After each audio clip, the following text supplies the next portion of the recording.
सभी को नमस्कार। आज हम हिंदी साहित्य में जो समकालीन कविता है उसके प्रमुख हस्ताक्षर में हम पढ़ेंगे अनुज लोगुन के बारे में। उनका जन्म 10 जनवरी 1986 को हुआ।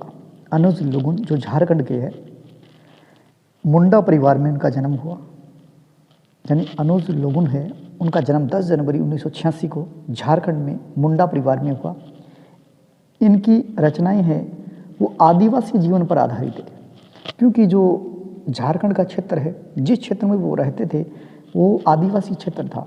इसलिए आदिवासी विमर्श के लिए उल्लेखनीय विषय उनके जितने भी रचनाओं में है। ज़्यादातर वर्तमान में ये अनुज लोगुन जी दक्षिणी बिहार केंद्रीय विश्वविद्यालय में हिंदी के शिक्षक है। अभी वर्तमान में दक्षिण बिहार है, उसमें केंद्रीय विश्वविद्यालय है जिसमें वो हिंदी के शिक्षक है।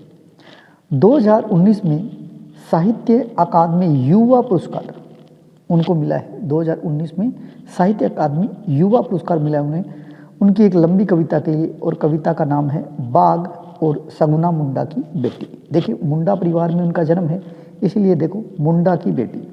बाघ और सुगना मुंडा की बेटी नाम से एक लंबी कविता है, उसके लिए उन्हें युवा साहित्य अकादमी युवा पुरस्कार मिला है 2019 में। इसके बाद में भारत भूषण अग्रवाल पुरस्कार भी मिला नहीं। उनकी एक कविता है ए घोषित अल गुलाम। अब देखिए, ये अल गुलाम नाम से काफ़ी उनकी कविताएं हैं। ये कविता है ए घोषित अल गुलाम, इसके लिए भारत भूषण अग्रवाल पुरस्कार मिला है। इसके बाद में इनकी प्रमुख कविताएं जैसे लकड़हारे की पीठ, देखो नाम से ही अच्छा लग रहा है, लकड़हारे की पीठ, मैं गीत गाना चाहता हूँ, औरत की प्रतीक्षा में चांद, अल गुलान की औरतें। ये देखिए, अल गुलान एक जगह का नाम है, मुझे नहीं पता, लेकिन उन्होंने अल गुलान नाम से कई रचनाएं लिखी है। अल गुलान की औरतें, एक प्रेम यात्रा राउरकेला। देखिए, राउरकेला जो उड़ीसा के अंदर है, एक प्रेम यात्रा है राउरकेला, इस नाम से इनकी कविता है। मेरी माँ, मैं और भेड़िए। मुझे ये 2-3 जो कविताएं बहुत अच्छी लगी। मेरी माँ, मैं और भेड़िए, मेरी माँ, मैं और भेड़िए। ये देखिए नाम से कितना लग रहा है कि ऐसे कि कुछ इसमें अच्छा होगा या इसकी रचना बहुत सुंदर होगी। मेरी माँ, मैं और भेड़िए, एक प्रेम यात्रा राउरकेला, चूल्हों की दुनिया। शायद ये देखो, चूल्हों की दुनिया, अब चूल्हे है वर्तमान में, शायद ये गैस सिलेंडर है, उसकी वजह से चूल्हों की कोई कीमत नहीं रही है। तो चूल्हों की दुनिया कभी हुआ करती थी, इस तरह से मान लो। तो उनका एक जो कविता संग्रह है, यह कविता है चूल्हों की दुनिया। आत्महत्या के विरुद्ध, देखिए इनकी एक कविता है आत्महत्या के विरुद्ध, जैसे रघुवीर सहाय की भी है आत्महत्या के विरुद्ध। गुआ नुआ मुंडी, गुआ नुआ मुंडी और लालगढ़। उसके बाद एकलव्य से संवाद नाम से इनकी 5 रचनाएं हैं। एकलव्य से संवाद, 1, 2, 3, 4, 5, ऐसे एकलव्य से संवाद नाम से 5 रचनाएं हैं। अनुज लोगुन जी है, इनके बारे में एक बार रिपीट कर देता हूँ। इनका जन्म 10 जनवरी 1986 को हुआ। कहाँ? झारखंड में।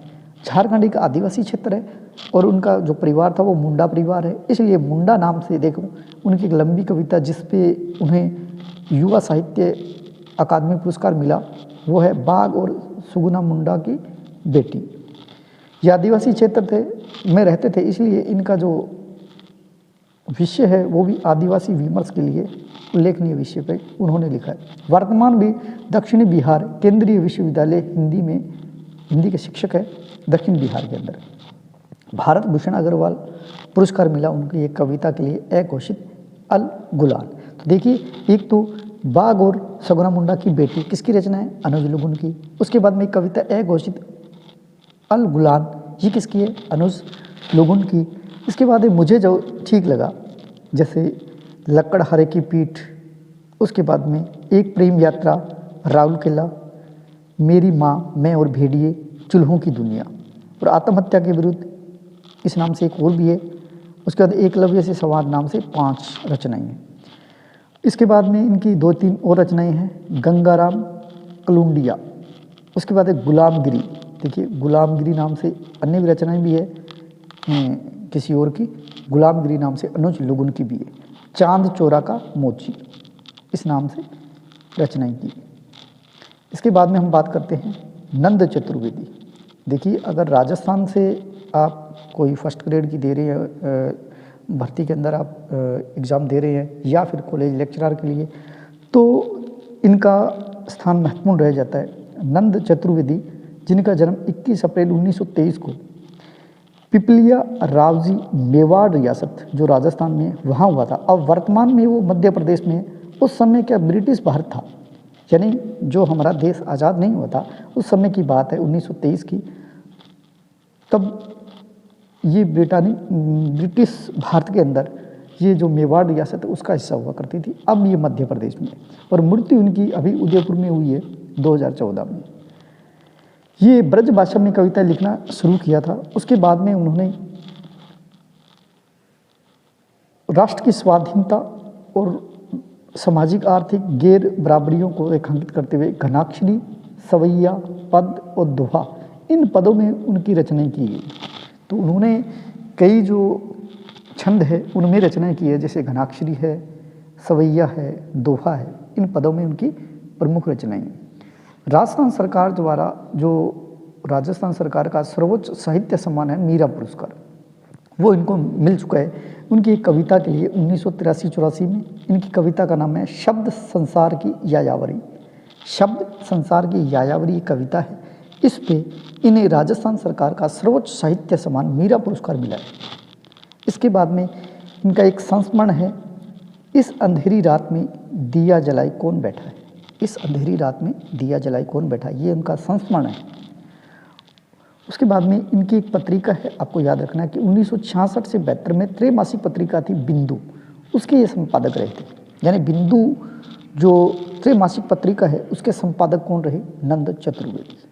उनकी प्रमुख कविताएं, जैसे हमने एक कविता अभी याद की शब्द संसार की यायावरी, इसी तरह की उनकी कई कविताएं और है, जैसे यह समय मामूली नहीं है 1983, शब्द संसार की यायावरी 1985, ईमानदार दुनिया के लिए 1994, वो सोए तो नहीं होंगे 1997। ये इनकी प्रमुख कविताएं हैं। इनमें से हमें मोस्ट इम्पोर्टेंट एक याद रखनी है, वो है शब्द संसार की यायावरी 1983-84 में लिखी गई। देखिए यहाँ 85 लिखा हुआ है, शब्द संसार की यायावरी। 1996 में कविता यह समय मामूली नहीं है, जैसे ये लिखा हुआ ना, यह समय मामूली नहीं है, तो उसके लिए जैसे लिखी तो 1983 में थे, के लिए के बिरला फाउंडेशन की तरफ से बिहारी पुरस्कार से सम्मानित हुई 1996 में। कौन सी, यह समय मामूली नहीं है। तो आप इनके बारे में, नंद चतुर्वेदी के बारे में बस थोड़ा सा याद रखना है कि इनका जन्म 1923 में कहाँ हुआ, मेवाड़ रियासत में जो राजस्थान का हिस्सा है। इसके बाद में उन्होंने कई छंदों में उनकी रचनाएं, जैसे घनाक्षरी है, सवैये है, पद है, दोहे है, इन सभी में उन्होंने अपनी लेखनी का भरपूर प्रयोग किया। उसके बाद में राजस्थान सरकार का जो मीरा पुरस्कार है साहित्य अकादमी का, वो उन्हें उनकी कविता शब्द संसार की यायावरी के लिए मिला। और ये एक संस्मरण उन्होंने लिखा जिसका नाम है इस अंधेरी रात में दिया जलाई कौन बैठा है। उसके बाद में एक इनका पत्र है जिसके संपादक रहे बिंदु। उसके बाद में ये 3-4 जो कविता संग्रह, उनमें से यह समय मामूली नहीं है, इसके लिए उन्हें 1996 में बिहारी पुरस्कार से सम्मानित किया गया था। शब्द संसार की यायावरी, इसके लिए इन्हें मीरा पुरस्कार मिला। राजस्थान का सरकार का जो सर्वोच्च साहित्य सम्मान है वो मिला। ये 2 रचनाएं हैं, ईमानदार दुनिया के लिए और वो सोए तो नहीं होंगे। उसके बाद में हम बात करते हैं एक और जो हिंदी के लेखक है और राजस्थान के हैं, जिनमें हरीश भादानी जी है। इनका जन्म 11 जून 1933 को बीकानेर में हुआ और बीकानेर भी राजस्थान का हिस्सा है, और निधन 2 अक्टूबर 2009 को। हरीश भादानी जी है, इनका जीवन संघर्ष में रहा। सड़क से लेकर जेल तक की कई यात्राओं में इनके जीवन में काफ़ी उतार चढ़ाव उन्होंने देखे। और मुख्य बात है कि इनकी पुत्री है जिनका नाम है सरला माहेश्वरी, वो माकपा की तरफ से 2 बार सांसद भी रह चुकी है। यानी इनकी पुत्री है जिनका नाम है सरला माहेश्वरी, वो माकपा की तरफ से 2 बार सांसद रह चुकी है। इन्होंने मासिक पत्र जो उस समय 1960 से 74 तक चलता था, वातायन, उसके संपादक रहे वो हरीश बधानी जी, वातायन के संपादक रहे। उसके बाद में एक पत्रिका और चलती थी, कलम, जो कि कलकत्ता, देखो कैसे कलम कैसे कलकत्ता, कलकत्ता से प्रकाशित होती थी, उससे भी उनका गहरा जुड़ाव रहा, इसमें भी ये अपना सहयोग देते थे। इसके बाद में इन्होंने प्रौढ़ शिक्षा और अनौपचारिक शिक्षा, इस पे 20-25 पुस्तकें लिखी, वो भी राजस्थानी भाषा में। तो राजस्थान से जितने भी हिंदी साहित्य से कवि बनते हैं उनका विशेष तौर पे ध्यान रखें। राजस्थानी भाषा में इनकी 20-25 पुस्तकें हैं जो प्रौढ़ शिक्षा और अनौपचारिक शिक्षा के लिए लिखी गई थी।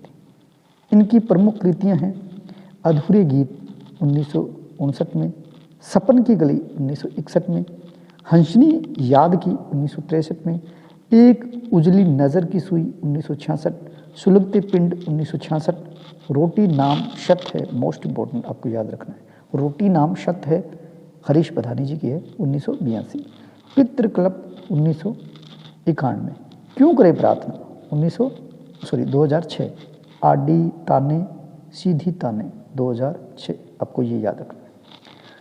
हरीश बधानी जी जो हिंदी के समकालीन कविता के प्रमुख कवि हैं, इनके बारे में एक बार रिपीट कर देता हूँ दोबारा, हरीश बधानी जी के बारे में। जन्म 1933 बीकानेर में। उसके बाद में इनकी पुत्री का नाम है सरला माहेश्वरी, जो 2 बार सांसद रह चुकी है। उसके बाद में उन्होंने 2 पत्र, एक तो वातायन, एक कलम। वातायन के 1960 से 74 तक ये संपादक रहे, और एक जो त्रैमासिक पत्रिका थी कलम, वो कलकत्ता से प्रकाशित होती थी, उससे भी ये इनका गहरा जुड़ाव रहा है।